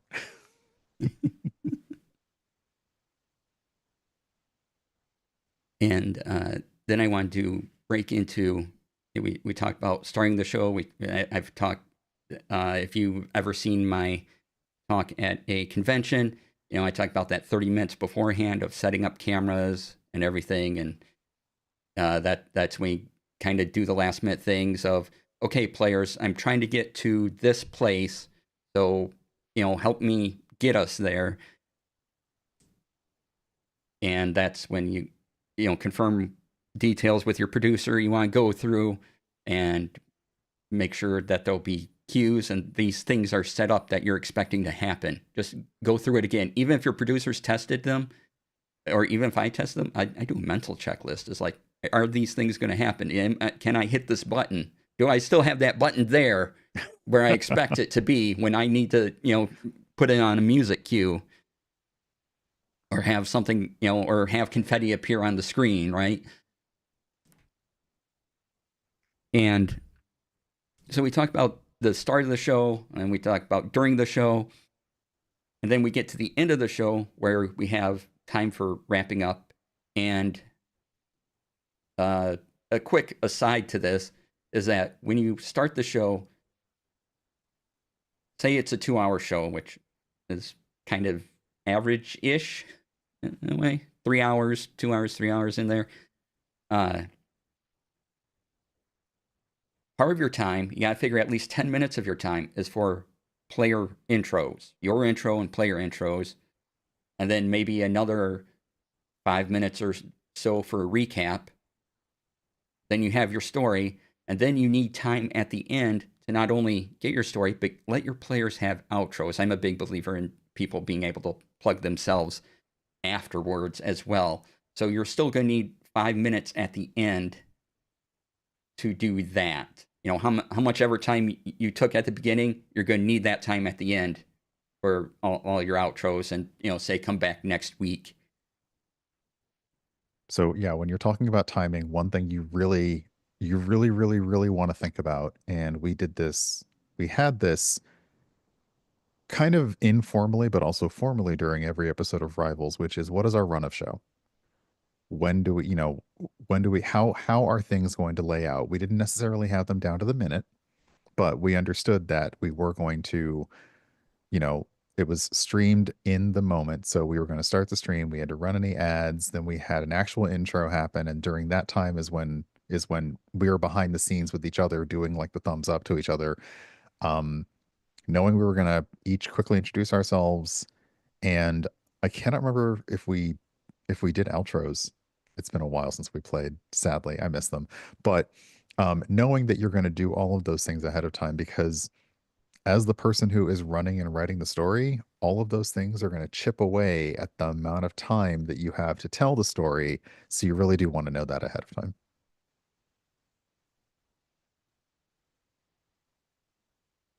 And yeah, and then going back to the end of the show, as a producer, you also have to put the outro on. Like if you have an in video, how long is that? Because you're going to want to hit stop recording, so you have the editor has less to edit out at the end. Or maybe you got to do a lot, so make sure that outro has a loop to it, so that if you're doing multiple things to kind of shut down, people still have something to watch, and you can go, oh, I missed the first time, let me run it again and stop. So having that extra little bit in there is just for your sake as a producer. and timing and cutting things out and the edit.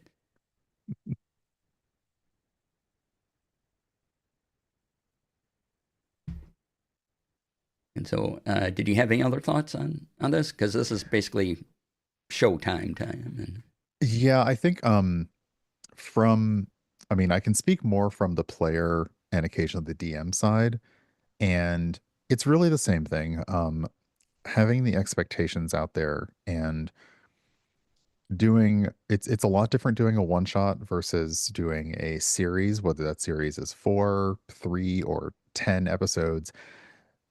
You eventually get into that flow and that structure as you go, but from the ground up, it's almost like you when you do a session 0, which you would normally do for a TTRPG group anyway, you almost also need like a rehearsal of your tech, and that if you're going to do multiple episodes, you need that to happen at a time that is at least, a week or two before you're going to record or stream, just so everyone has time to get everything down, understand which technology you're using, how you're going to use, how you're going to do captions, if at all.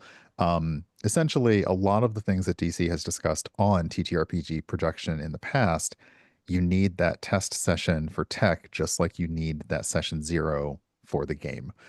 And that's where you, as the DM, and sometimes the DM is also the producer can set expectations for here's when the queues might happen, and here's the options that we have. And, there may be different ways to handle breaks.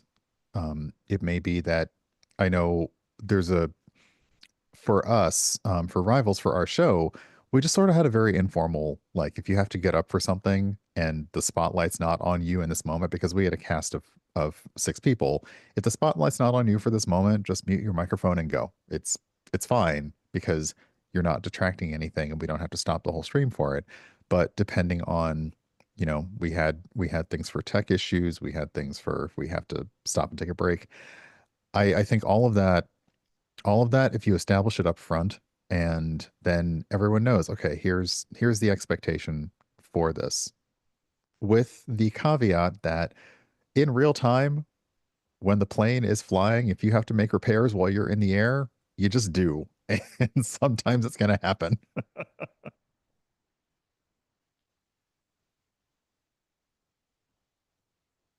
all right, thank you for all that. And thank you for the idea for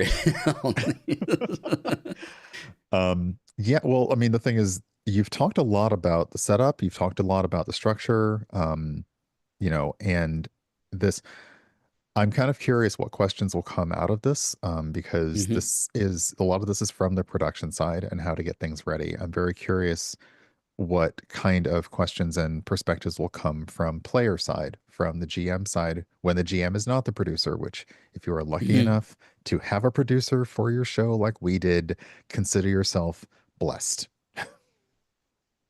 Because it was fantastic.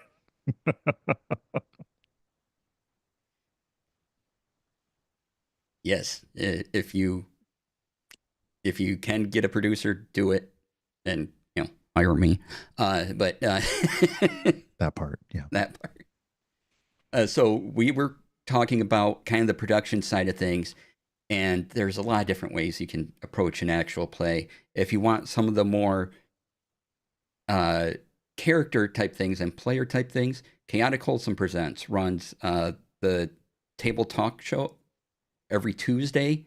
I highly recommend checking out their things, because they often talk about player behavior at the table and those sort of expectations. So here's a link to that specific playlist on their YouTube. So please check those out if you want yet another perspective on all this, because this is, I mean, I can't cover everything, obviously. This is just kind of more the tech stuff and timing and that concern. But if you want player behavior and more in-depth on that, go check out Chaotic Wholesome Presents. And all right, we had a couple questions on this. We did. We were talking, when you were talking about world building, which I believe you kind of covered that in your first video about this. Vancouver by Night on Twitch had a question for us both when it comes to determining our world, and it was, do we like random tables for determining what's in a city? If that's what you need to do and you're comfortable with it, go for it. Whatever tool is good for you. Sly Flourish does the lazy DM things. Look at those books. There's a lot of tables in there, and just have them done ahead of time. Just don't do them during the session. But if this town has, and you roll it, and write down what you get, and do it ahead of time. But yeah, that's fine. Yeah, I think random tables are great. I know some people who have they have several D100 tables for things that may happen at any given time, but it's the kind of thing where I would definitely do it ahead of time, similar to the random tables that they give you when you're building characters. And they would say, you know what, if you don't know what your personality is, roll a D12 and pick one. The only time I like random tables in the moment is when we're doing something like a chase scene. And that's just to pick one from a bunch of random funny things that may happen during the chase. But yeah, I think random tables can be a great tool because, sometimes you just cannot think of something. And also the reason I like random tables is when you roll the die and you see what the option is, it really tells you whether or not you didn't know, because you may say, oh no, definitely not that. What it actually is this. Yeah. Or you do something like for random effects, as Herb was saying, like have a spinning wheel that happens on stream. Don't do that. That maybe has three fireballs on it. Don't do that. You added so many fireballs to that. There were so many fireballs on that wheel. 3. Yeah, and somehow I feel like you unfairly weighted it behind the scenes because those fireballs came up a lot. They did, and that made me happy, but it wasn't expected. And you would think fire during a cooking challenge is great. Not always. Talking about the last charity stream I did, which was a parody of Iron Chef, and I had I found a spinny wheel thing, and for a donation, we would spin the wheel, and it happened to come up Fireball a lot. Yeah. Yep.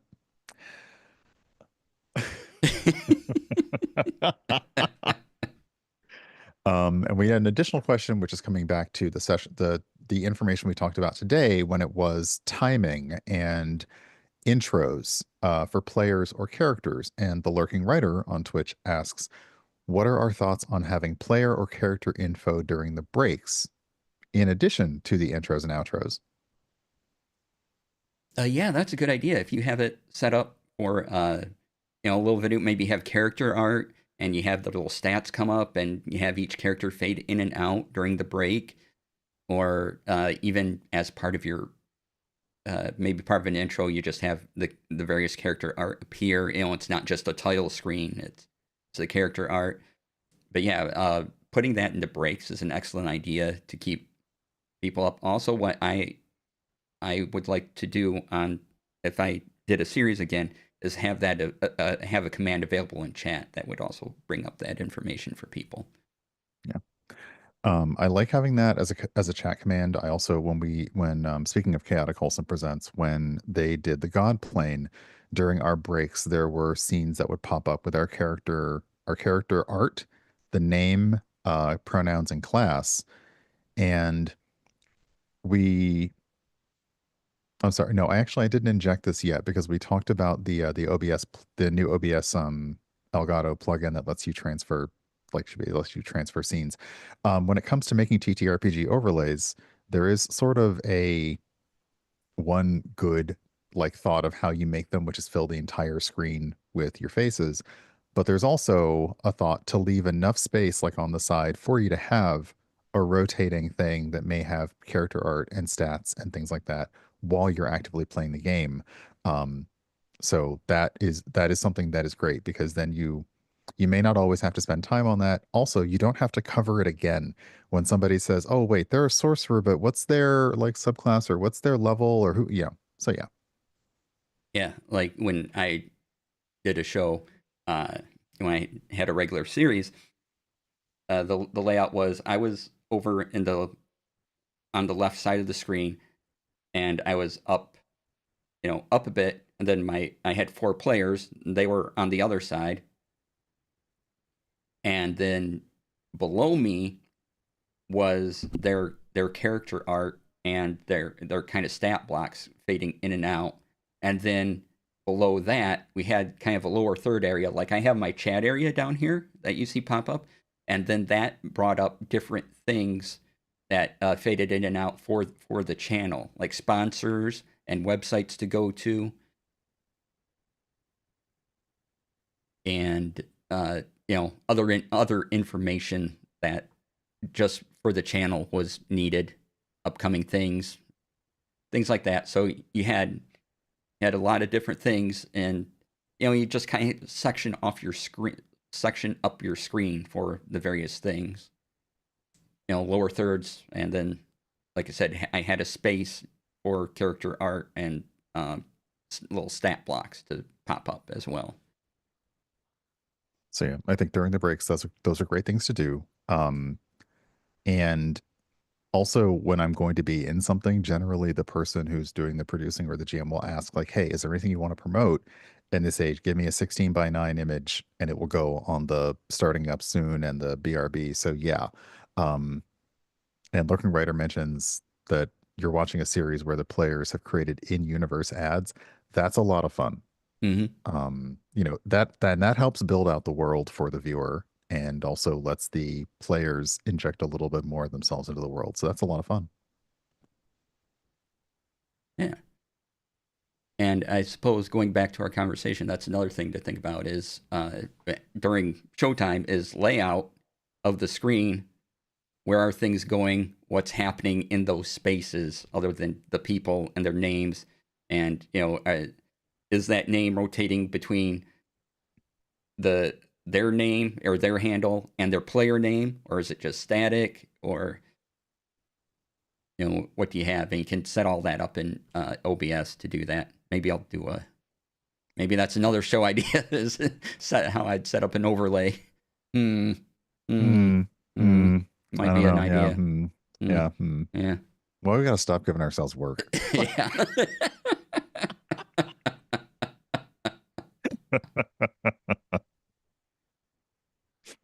Example, blue milk, all a growing farm boy needs, whether they're dusting crops or shooting womp rats in their T16. Blue milk. Don't ask what we melt. Amazing. Zero. Truly. You may know a guy who knows overlays. Ooh. Let's see here. So if I did the show, Zero, what you're saying is that there is someone I could have on as a guest who would talk about overlays with me. See, the funny thing is I told DC that he should have on people who actually know stuff for these TTRPG AP assemble things, but he asked me instead. So, all right, whatever. But yeah, I think when we both looked at the new Elgato plugin, and I was thinking like, I don't want to standardize necessarily what people use, but if somebody were a prolific overlay maker, we might just happen to know one in chat, and they said, "Okay, I will, here's your options. Here's your basic option for like 5 people, 4 people, 6 people, 2 and 2, a 1, with art on it, that kind of thing." And when it goes back to talking about cues for your players, and it's weird because if you have a separate GM and producer, like they can kind of communicate on their own. But I will also say a lot of times the people who are on the stream are not watching the stream. So if the producer is doing fun stuff with their cameras or like we can't necessarily watch it, some people will let you see what they see in OBS, and that's great. But yeah, those are also cues you want to set up to say like, okay, well, if I'm doing a one-on-one with you as the GM, what's going to happen on screen is there's just going to be a picture of you and me. So everybody else who's not in that, if that's when you need to like have a drink of water or move your cat out of the way of the background or go like deal with something in the house, like that's a great time for you to do that because you're not even going to be on screen. Yeah, great. All right. Any other thoughts regarding this? Otherwise, that's a good point to wrap this segment up in. I already made you talk way too long as it was. So yeah.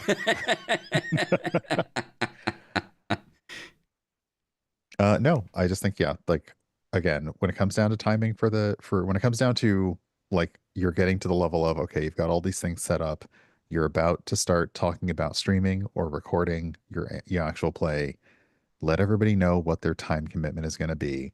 And that is the easiest way to get buy-in from everybody who's involved in the production. If they know exactly how much time this is going to take every time we sit down, it's golden. Oh, and something I wanted to bring up to kind of wrap this up with as well is that producers, at the end of the stream, when you hit stop recording and you're off the call, build in time for you to take a break after everything's done. Like have that part of your mental timing for things. Say the show ends at 3:00. You're not doing anything else until 3:10, right? Like give yourself 10 minutes or something after the show, or 15 or 20, however long you think you need. But build that in and don't do anything. Just take a break. Give yourself time to decompress. And, players and GMs and everyone, I hope you're doing that too. But as a producer, you're shutting things down. Make sure everything's off. Everything that you need reset to keep working on the day is done. And just take a breath. Take a break. I think it's easy to forget. It's very easy to forget that the producer, while they are not on screen, they are not acting for 2 to 3 hours. They are vigilantly watching everything else. And anybody who is a streamer knows what I'm talking about. They are watching how everything looks. They're making sure that the scenes are right. They're making sure that the internet hasn't, like their internet hasn't crapped out. They're making sure that Zoom hasn't decided to all of a sudden do something really weird in the middle of everything. They're focused and locked in. And I think maybe people forget just how much work you're actually doing, even though you're not playing in the game. So yeah, definitely take a little time for yourself. Like flip the thing to closed and like just no, that's it. Yep. Give yourself some grace. All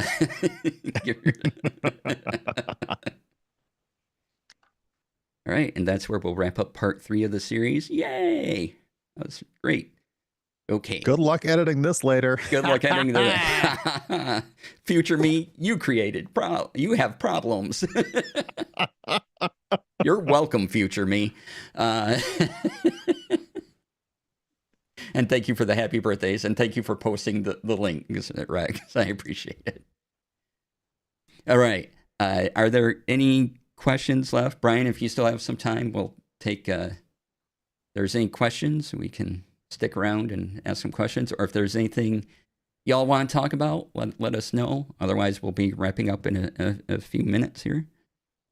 I have a few minutes. I am heading out for a session 0 in 30 minutes. So I am giving myself time after this stream to like pretend I'm going to decompress and not actually decompress because no one ever decompresses, but I'm going to pretend I am and then be ready for a 5:30 thing.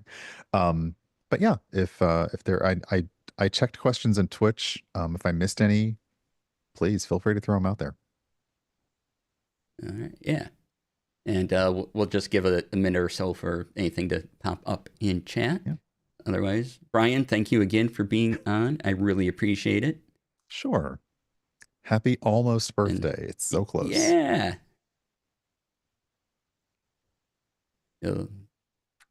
I'm don't have any plans for my birthday, so that's nice. I was going to say, which particularly functioning healthy body part are you going to sacrifice for this year's birthday? Right. Every year it's one. Every year it's one. Right? Just something just doesn't work anymore.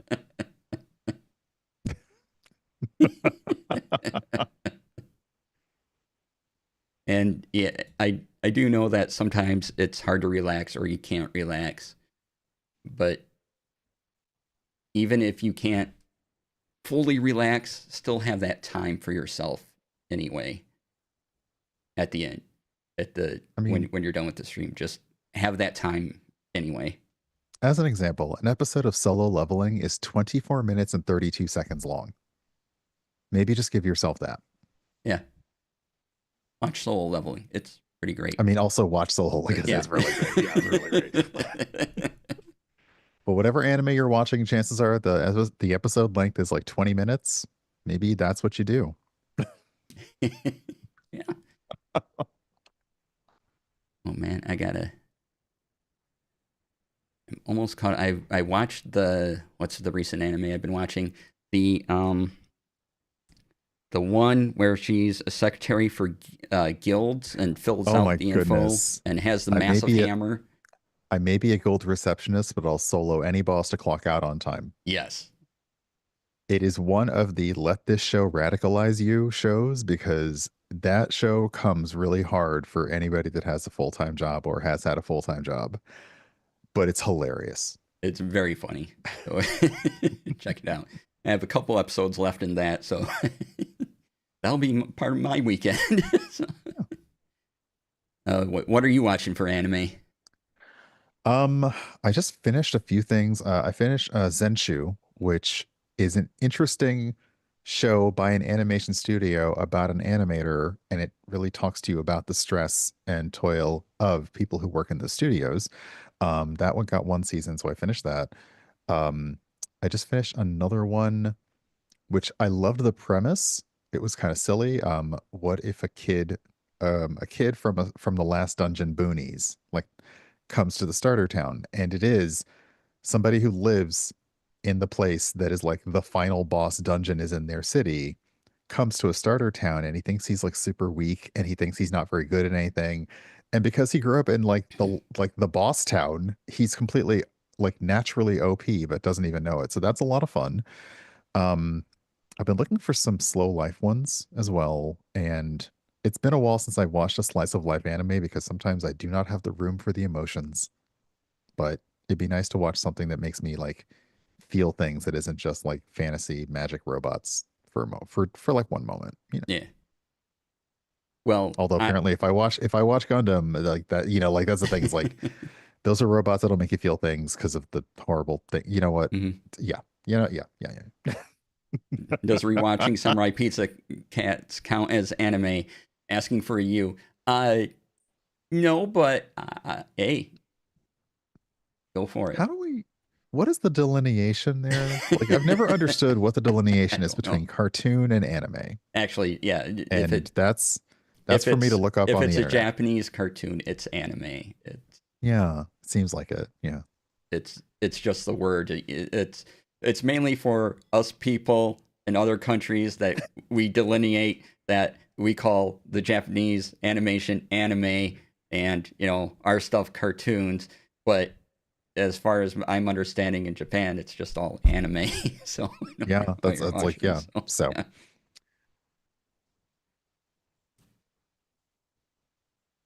So yeah, thank you for that. Let's see. We have so if you want the anime I constantly talk about is Frieren, and that's a good slice of life, yeah. but it will give you the feels. Yes. And then I'm watching another one called it's a longer title, but it's on Netflix. It's called Orb something something something. And it's very it's very deep and like, you know, philosophical, and it hits hard as well, and it's a lot to take in. So I've had to take a break from it because I'm like, okay, I can't watch another episode right now. It's gorgeous, it's great, but yeah, Orb on the movements of the earth. It's gorgeous, it's fantastic, but it can be a lot. So take your time with that one if it's for you. It's very, like I said, it's also very philosophical too, and its approach to things. So if you're not in the headspace for that, then Orb something something something is a bold title choice. It is. It really is. I mean, Yeah. Yeah. So there, you even got anime recommends. So we'll wrap up Yeah, there. nice. Thank you all for being here. Really appreciate it. Brian, as always, I appreciate your time and everything you bring to the show. Thank Been you for having me. It's fantastic. a lot of fun. Thank you all for watching. And yeah, I believe that's it. Once again, there'll be the VOD will be available immediately on all the things on Twitch, YouTube, Moonbeam. You can check out the VOD. I'll have an edited version maybe earlier in the week because I might not do anything with the editing because it's my birthday weekend. So yeah, glad you all enjoyed it. Thank you for being here. Come back as usual. I stream Monday through Fridays at noon Pacific, 3 p.m. Eastern. And Brian, give yourself a plug. Sure. I stream on Twitch Saturday and Sunday morning at 8 a.m. Eastern, which is 5 a.m. Pacific, which please don't get up for that. And on Tuesday afternoons at around 3:30 p.m. Eastern. Right now, I'm heavily into Assassin's Creed, which I'm trying to balance with other indie games because we have a lot of small devs are putting out a lot of games lately. And as we approach summer, it's just going to get even more. So yeah, come on by if you like these vibes, but playing like Assassin's Creed, I guess. Sure. Right. And they also write a great blog over at urbanbohemian.com. That is the easiest place to find me. urbanbohemian.com/contact is where you can find me on all my socials. And yes, I do write from time to time. Remember blogs. Speaking of things from the 20th century that we kind of miss, remember blogs? Yeah, Remember they're back blogs? Yeah. in blog form. Yeah. Yeah, even in blog form. It's amazing. And then there's my website, dclasair.com. Can go there, find all the things. If you go to my website, I do have a section now for TTRPG resources. So if you want my Notion templates, if you want the PNGs I talked about earlier, you can find links to all that off of my website. Just click a button and go to my website and just click around because it makes my graph go up. And I like seeing my metric graph, the arrow rise as the time goes on. It's fantastic. That'll be my birthday present if you all would do that. That'd be great. So help DC get it up for his birthday. Because let's face it, after enough birthdays, that's going to be harder to do. All right, I'm done. Talk to you all on Monday. Go see Urban Bohemian stream tomorrow, and I'll see you all in chat. Have a fantastic evening. Thanks for being here. We're going to go and raid someone, so stay tuned for the raid while I laugh a lot, and have a fantastic weekend. Bye.